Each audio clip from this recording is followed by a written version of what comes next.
What's up, everybody? So today I wanted to talk more about SDLC, the phases, and the various roles on more like a traditional waterfall team, um, and kind of how those things interact with each other. We'll create a matrix. So in our x-axis, we'll create the phases. So you have like planning, analysis, design, build or dev, test, and deploy. These things may vary depending on who you talk to. They may have different names. So try to create your own understanding and kind of names for these things. Depending on what industry you're from, they may call them specific things. Let's also bring down the roles. I'm gonna move this over by one. So, first we have the business unit or customer, whoever is paying for the technology. You have the project manager. You have the business analyst. You have a developer. And you're going to have a tester. Again, these things can vary. I'm just trying to strip it down to the bare minimum. So let's talk about a little bit before we dive into the matrix that I'm gonna create here. Let's talk a little bit more about these. So as far as roles, the business or customer has a need and is paying or sponsoring the project.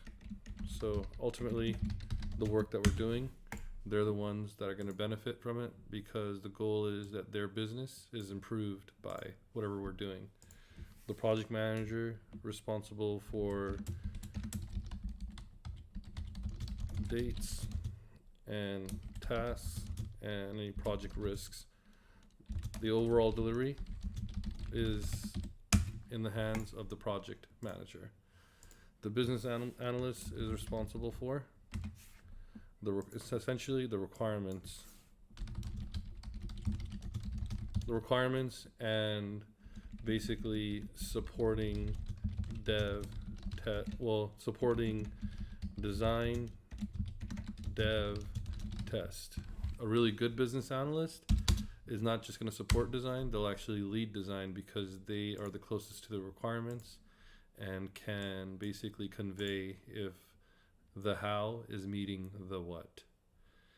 Then we have the developer who is responsible for creating or developing the solution.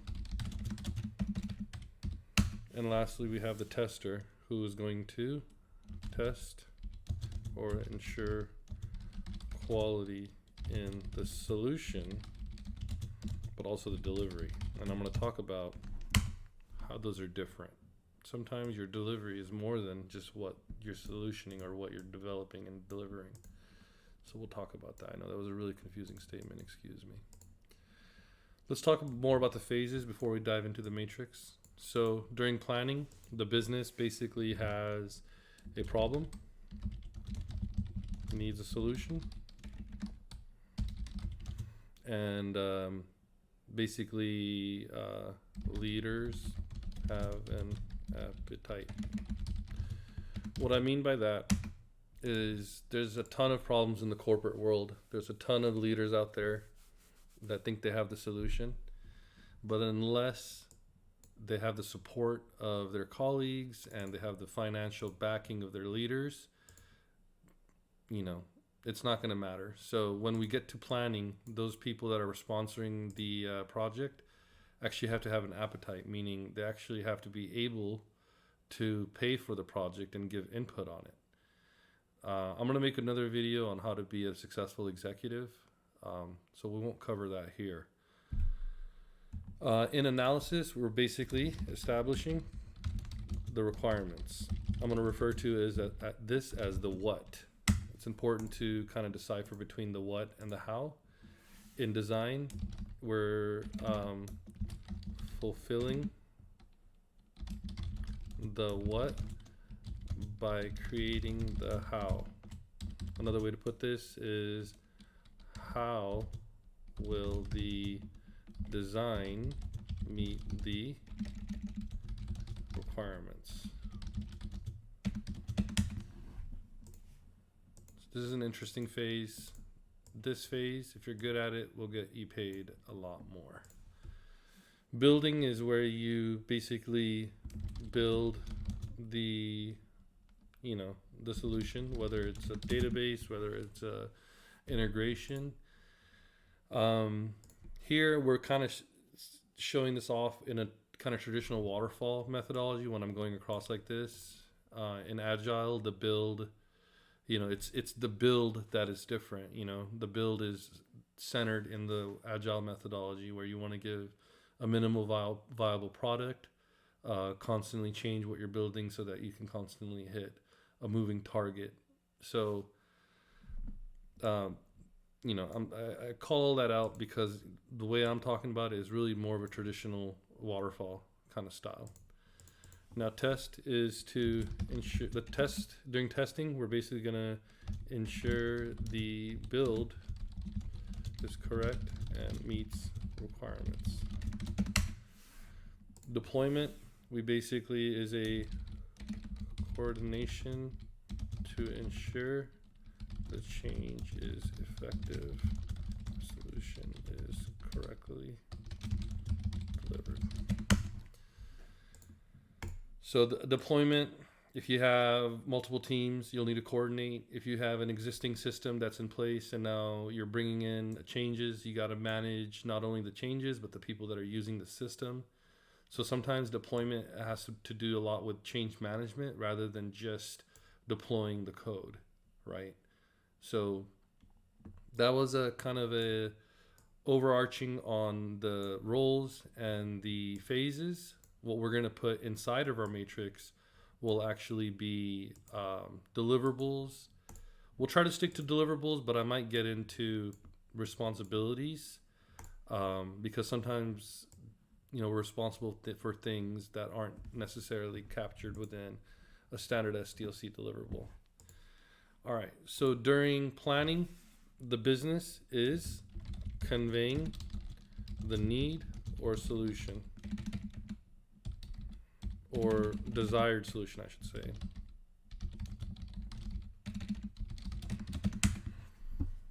In this phase, the project manager is basically going to be establishing an SOW.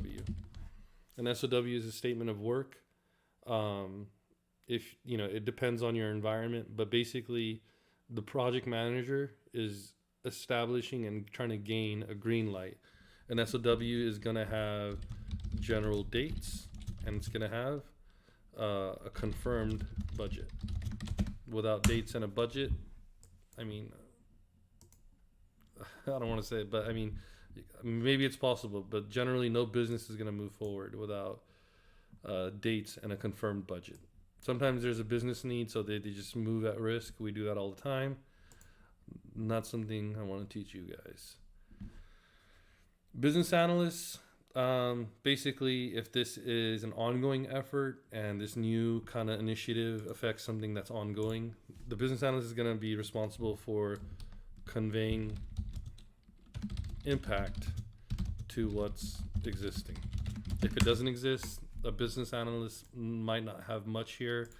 Maybe they may create like a high level requirement document which conveys the objectives of the project, but business analyst not going to have much here. Here, developer, very little. Tester, very little. Once we have an SOW and a green light, we move into analysis. Here, the business analyst is going to create a requirement document.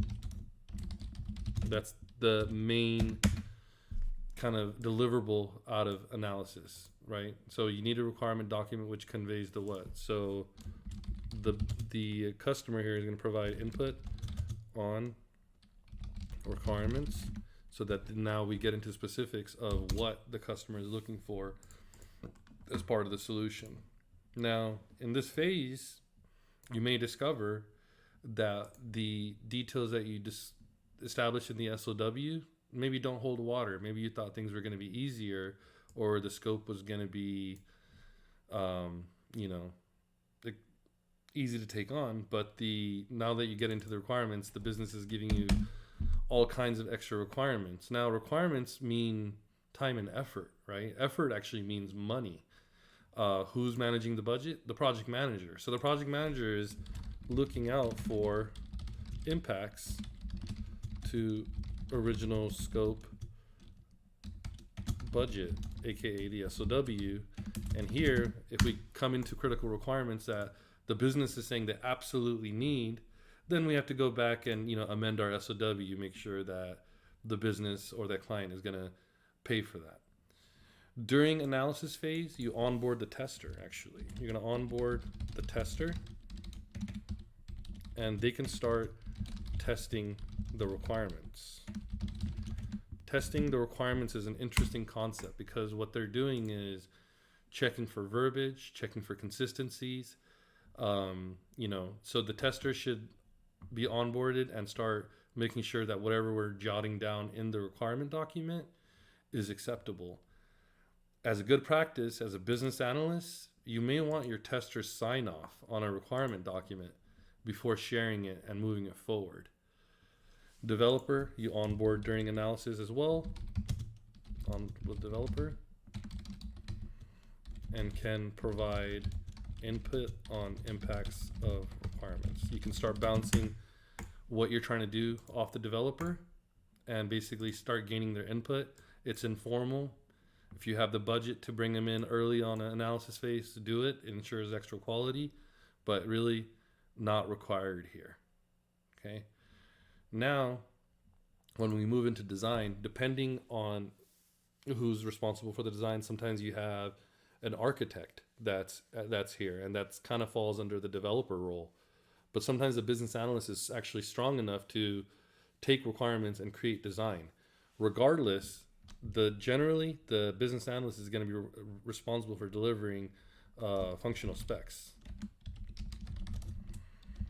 Now I haven't ran into two companies that call this the same thing. FRD, FSD, functional specs. I mean, you name it. There's a ton of different ways to call it, but for this purpose, I'm gonna call it functional specs. The business analyst is responsible for this one. The developer is gonna provide major input here on I'm gonna capitalize the word, on how to meet requirements. Also, before I move on, before this phase is over, one of the main things you'll need, and it's a major deliverable of the business, is requirement approval. Sometimes you can move forward without approval, and there's all kinds of weird ways of doing things, but generally you want the business to sign off on the requirements. Why is that? Well, one, you want to make sure that you guys are talking the same language, but another thing is managing something called scope creep, which is once they come into test and they finally start touching and playing with the system, then their bright lights go off and they start trying to tell you all this extra stuff that they like as part of deployment, while your team is barely able to even deploy the original, the original scope. So at that point, it's the business analyst and project manager's responsibility to make sure there's no scope creep and scope is locked down, and we're not just at the whims of our client. So we want to gain a requirement approval before we move forward. Similarly, we want to gain specs approval before we move forward. That's arguable because in some industries you don't want to show them your specs, right? So requirement approval is enough. But here, interesting thing is in analysis, it's all about needs and wants, and there's an unlimited number of needs, unlimited amount of wants. It's in design, when you move into the how, it's all about constraints and what's possible and making dreams into a reality. So while you enter design and you're designing out requirements, you're going to notice limitations, you're going to notice risks, you're going to notice if you notice things like, in order to make this requirement possible, it may mean like manual intervention. Maybe the business has to hire someone that has to load a file every week just so that we can do this. So even though that's not a system design, it's a design on the solution. So they gain specs on approval, specs approval, which is kind of not really, right? Not always. They can give approval on specs, but they give input on any impacts conveyed. So when the business analyst goes to them and conveys any impacts, saying, we're going to be able to do this, we may not be able to do this, this is what that's going to look like, they have to sign off on that, give their inputs, say, hey, maybe we'll deprecate that requirement, whatever it is, right? So that's what is happening during the design phase. Essentially, the business analyst and developer are working together to create the how. Any limitations we find, we go back to the customer and make sure they give us their approval on that, while the project manager is still looking for any impacts to the SOW and scope. Generally here, once you're in design, you actually know what the work looks like. There is revisiting of timelines, revisiting of priorities. Maybe we can deliver this small amount, sooner, and the rest will come later. So there's a little bit of kind of reshuffling of dates here, but we won't note that officially because in a clean waterfall, you don't need to do that. All right, moving on to build. During build, it's all about the developer. So developer is building. Here, by the time you're here, you have approved specs and you have approved requirements. What the tester is doing is developing test scripts.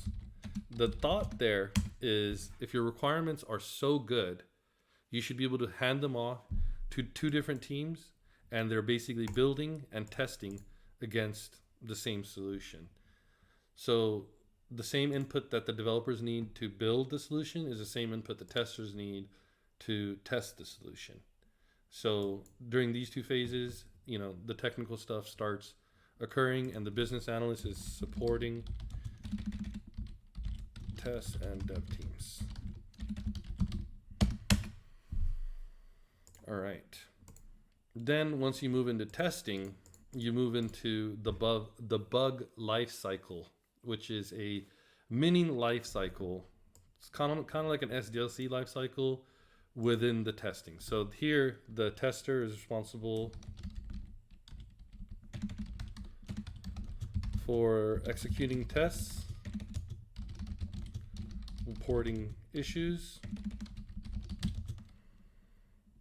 and basically executing tests, reporting issues, and triaging with dev on anything that needs to be escalated. Sometimes you get issues that are not reproducible. Sometimes you get issues where you find yourself, not able to. So you got to have a war room style triage where everybody gets together, looks at the system.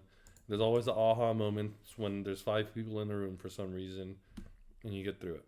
Developer is supporting test team by fixing bugs and triaging, basically. Here, the business analyst actually has a lot to do, because everything that they've said is going to happen up front is now basically coming into fruition. So now you're double confirming requirements. So you got to really represent the requirements and ensure no scope creep. And then convey any major risks, issues seen in testing. So the business analyst is going to, support the test team. There's a ton to do. I'm talking about it like a tester, someone that is executing tests, but generally there is a test doer and a test manager. If there's no test lead, for example, sometimes those responsibilities fall on the business analyst, managing the defect log. The tester has scripts and a test plan and all these other artifacts to maintain, while the business analyst really needs to make sure that they're all, the business analyst is going to make sure the log is maintained. The log is really important because that's sort of client facing. Some of those logs, some of those issues you want to report out to the client, and you're not going to have your tester doing that. So the business analyst kind of becomes a conduit to the business. So here, the business is not going to do much. I mean, interesting thing here. Well, this is why I paused a moment ago. There's really two types of testing. There's an internal testing that you do amongst your team, and then there's like a UAT style in front of the client. Make sure they're okay with it before you hand it off to them. So I'm gonna create a new category here. So test internal. So this is called unit test, sometimes called system test, sometimes this is called integration testing, INTG. There's all different flavors of testing, but it's all internal. I'm talking about this not facing the client. Here I'm gonna say test, but I'm gonna call this UAT or client facing. Now, these are really different in nature because the internal testing, the responsibility is on the test team to make sure the quality is there. Sorry about all these spelling errors, guys. But this UAT, that's more of a, here you're really nitty gritty breaking the system and trying to really get down to what's needed. And here you're really kind of, it's more of not, I don't want to say demo. The word show off comes to mind because you want to manage this testing in a way you're showing off the strengths of your system and you're showing that all their key requirements are met. So a business analyst can actually manipulate the UAT by kind of like owning what the business tests and how it's tested. If the client or the business is smart, they're going to tell the business analyst to back off and they're going to go test whatever they want. And you want to protect against that because when they start doing that, then there's a ton of scope creep. You know, they're basically anywhere in the system, anything that they're reporting is going to get, you know, reported as an issue and you can't move forward until all your issues are closed. So it's a lot of defense that the business analyst can do. So I'm going to say conduct UAT to ensure client is happy with what is being delivered. This is such a relationship thing. And it's so key, can make you really successful because you can literally have trouble in each of these phases, but if you smooth it out right as you're delivering it, you know, it could be really solid here. Developer is supporting UAT and tester is going to retest UAT issues. And basically the UAT testing is always interesting for the tester because if the business reports something the testers don't, you're in huge trouble. It's always a big problem because why do you have a test team if your business is going to catch stuff anyway? Okay, so that's kind of like a metric or a common thing that happens. The test team needs to find it all here so that it's a clean build going here. The business is going to basically participate in UAT here. Another thing that we may find, and is kind of a business development item here, is you may find issues and things that the business wants to see, but they're not in scope for this project. So I like to develop what's called a future enhancements log. And this is totally me. This is not an SDLC thing, but basically what you do is they report an issue. You tell them that's a good issue, but it's not in scope. I've noted it down. Let's talk about it as soon as this deployment happens. Now you got yourself like segue into more projects and you're kind of, you know, doing business level work, and that's, you know, a good kind of feature to have. So future enhancements log is issues reported that are not in scope for this project. Okay. Now, once we got UAT, participate in UAT, provide approval. Once you have these approvals, you're going to move forward. Here, the project manager is going to coordinate the deployment. Basically, there's a deployment plan. If there's other teams to involve, it's really the project manager's responsibility to coordinate the deployment. Generally, there's a deployment plan.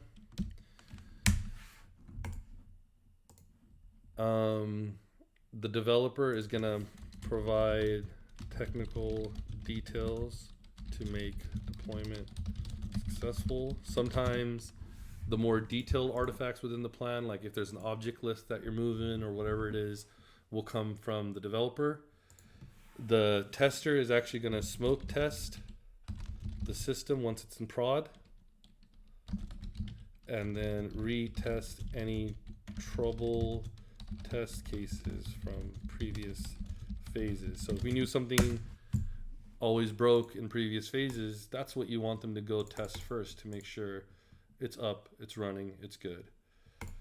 The business is basically during deployment not going to do much. Maybe, you know, there's change management for business units using the system currently, but really and sometimes maybe you want the business to smoke test a delivery.